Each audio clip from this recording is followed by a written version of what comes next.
What's going on, guys? JPS back for another video, and today we're going to be reacting to inside NHS Detox Center in Victoria, Derbyshire.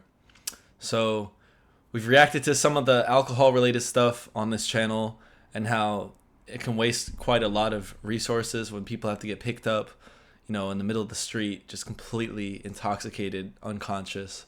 So I'm not really sure what a detox center will look like. I've never really looked at that in general, so it'll be cool to see how the NHS has built this up and how it works.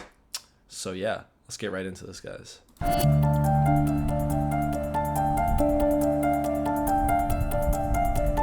You might have been clean for 2 or 3 months, but once you have that first drink, it just suckers you back in, and it's the alcohol that controls you, and it's hard to escape it.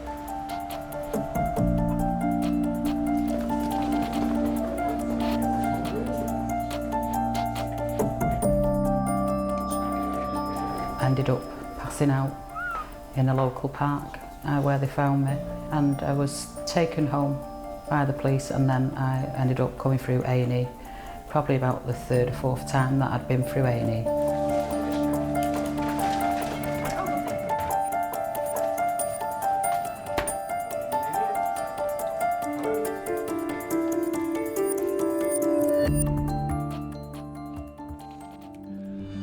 70%? I thought this was like a specific center, but it turns out it's like everything for sometimes. But yeah, wow, this is... This small... Also, I didn't want to say like wasting resources, because I know people, like, it's a struggle for a lot of people fighting with alcohol. So I know some people are in the trenches and they come out a lot better. So I didn't want to say it like that, but I think you guys know what I meant. Building in North... Alcohol it can cause a lot of problems. North Manchester is trying to change the way we treat alcohol abuse. Emergency departments around the country spend billions of pounds dealing with the effects of drink and drugs. Inside these doors is an idea that some think could save the NHS money and ultimately save lives. Just taking Derek's bloods, these are going to be sent off to the labs, and that's for all blood tests regarding what damage has been done to Derek's body, why he's been drinking, and that's what we'll be doing.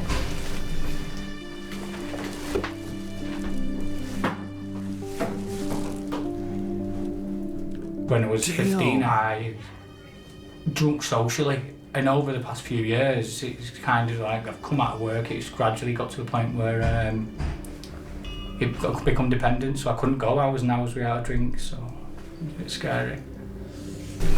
Derek, how old do you feel at the moment? Out of 10, about 1. About 1? Well, to be honest with you, I'm still terrified because I've not been here. This is my first admission today, so I've never done it before, and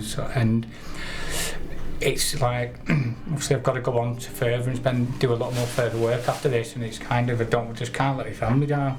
No matter how bad I feel, I just can't do it, well, to myself or my family, so.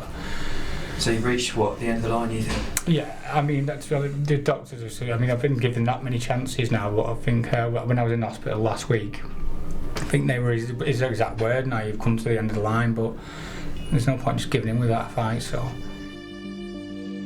When you have got sufficient motivation, you can get up, when it would be so much easier just to lie in bed, but you can get up and you can... A group counselling session the next day. What's stopping you doing exactly the same thing, but around... Derek was brought here by his family, but others have come straight from 11 A&E departments across Manchester. And if you don't tell anyone and it's like a shock, it's like you've not shared it with anyone, so you're thrown in the deep end.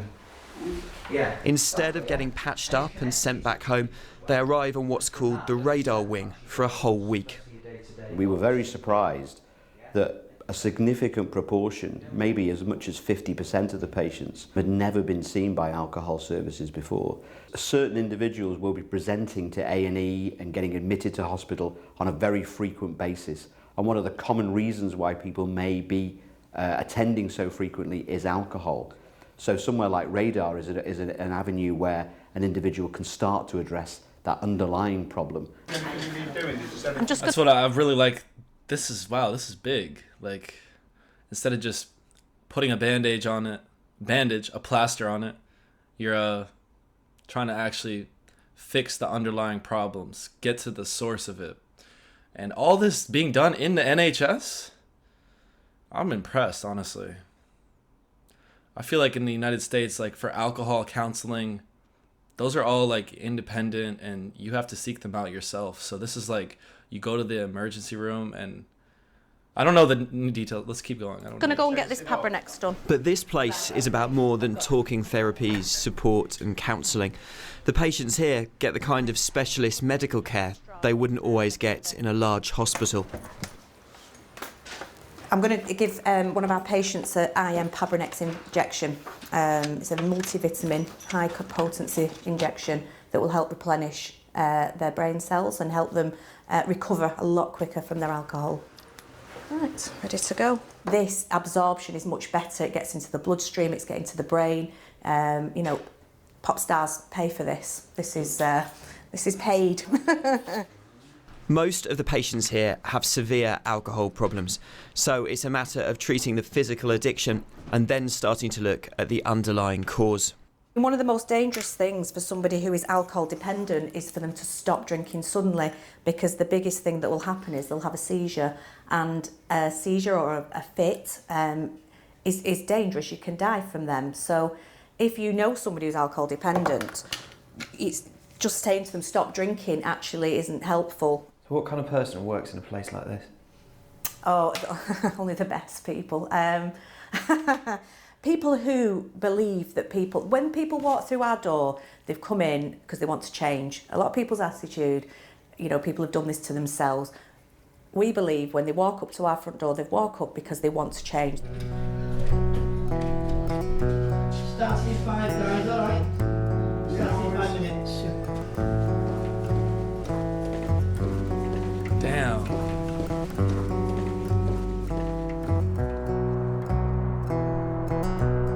When I was in Germany, the drink was so cheap, it was untrue. You could get a litre bottle of vodka for £5-6 at the time, and people just drank and drank. Some people managed it, but a lot of people are in the same boat as me. Bro, it's still dead cheap in Germany. €1 will still get you a bottle. That does not like a big bottle, but like a bottle of beer. Like, that would not happen in the United States. This place is for people like John Courtney, a former RAF man and veteran of the First Gulf War. At his worst, he was drinking a litre of vodka a day. He came here after falling and breaking his back in 4 places. The seizures can affect me on a daily basis. I could be out in the street, I could be in a restaurant, not drinking, totally sober. At our family's house, I had 3 seizures in the same day in my dad's living room. Bashed my face in on the door frame. I ended up in hospital. And the other thing I have to do is at night time, to stop me falling out of bed, I have to turn it into a cot. And it does stop me falling out of bed. And it took me a while to get used to sleeping, basically, as if I was back in a cot like an infant. How often were you going into hospital, going into A&E with alcohol conditions? Well, I can't remember the amount of times, but just here is a medical file for the visits I've had to the hospital just in the last year, the different treatments I've had. I mean, I can't even pronounce it, electropography or something like that, and a surface outreach team, surgical wound infections. It goes on and on and on. My broken back, and it's just like, I can't remember how much help I've had, and a lot of this is when I've been sober. Can I have a couple of beans on it, please? The wards here are... That's just so sad. Like, you can see like these people are kind of like caught up in this cycle, that addiction. And I've never seen alcohol withdrawal symptoms, but based off of what I'm hearing, they don't sound too fun.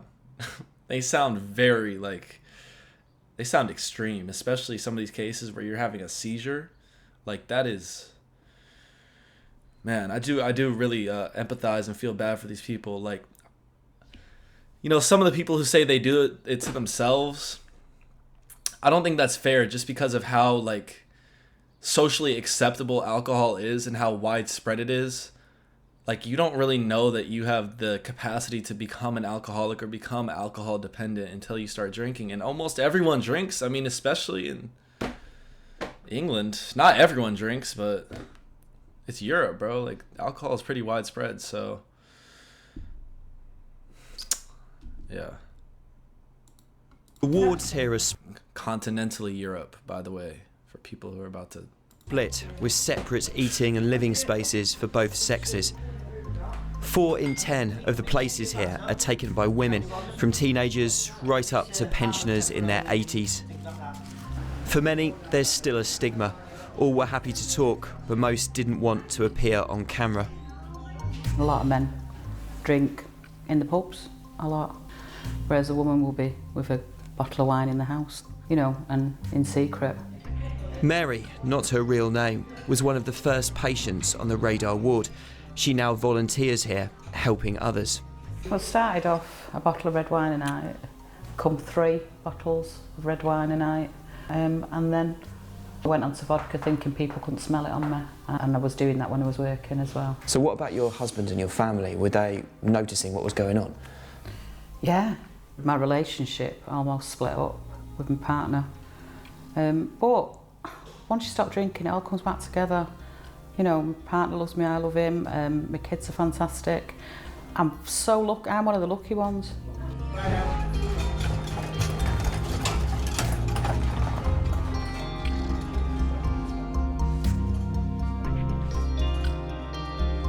That's really good.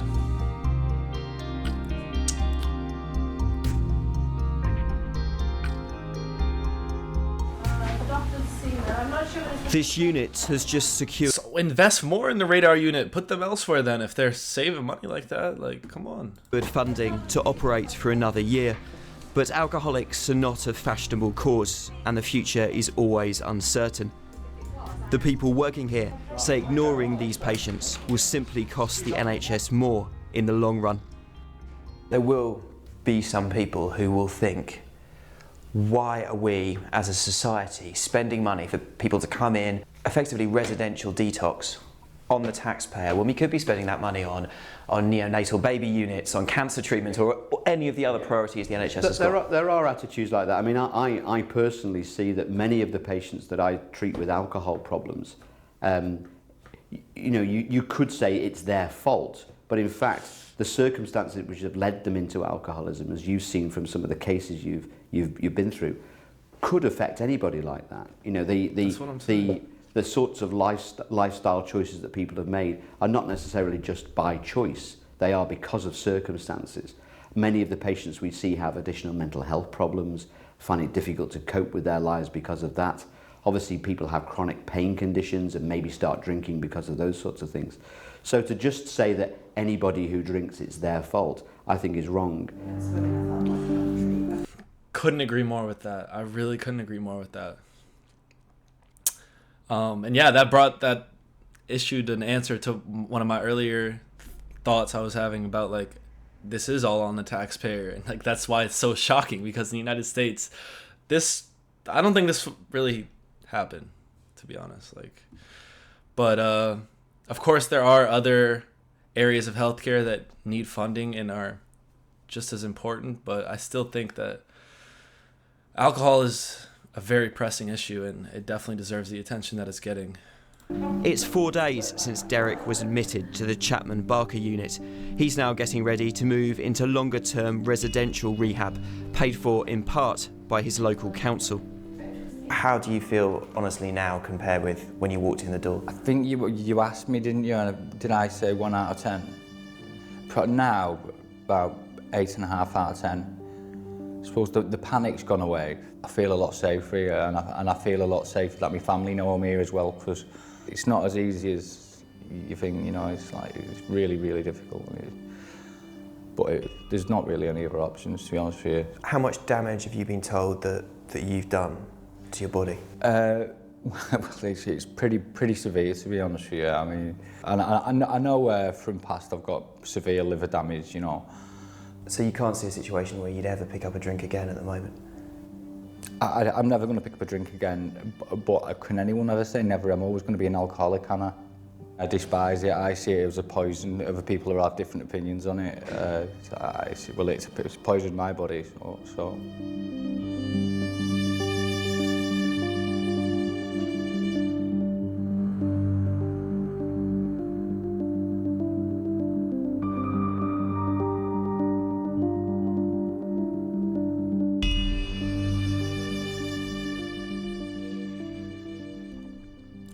Well, I really do wish the best for all the patients and any other patients and anyone watching this video who's battling.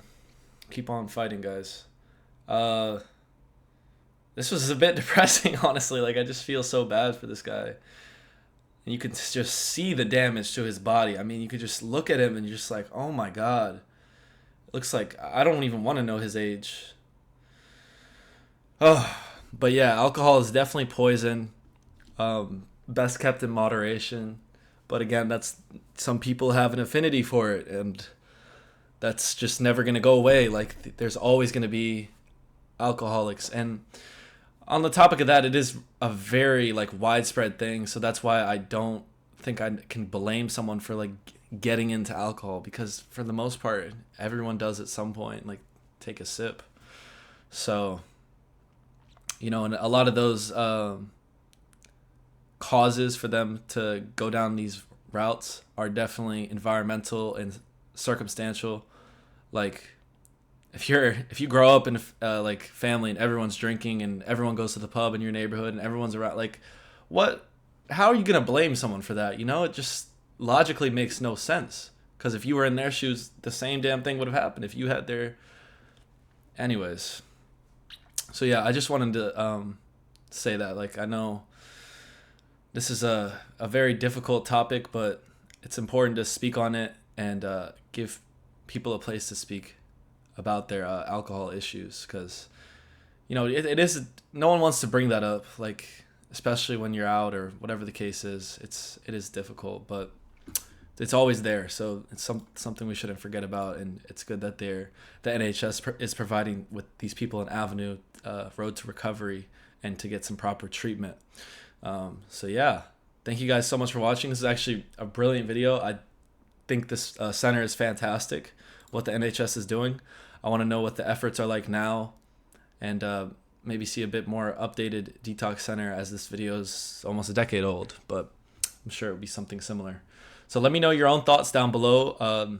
Do you think the detox center is a good spending of the NHS's funding?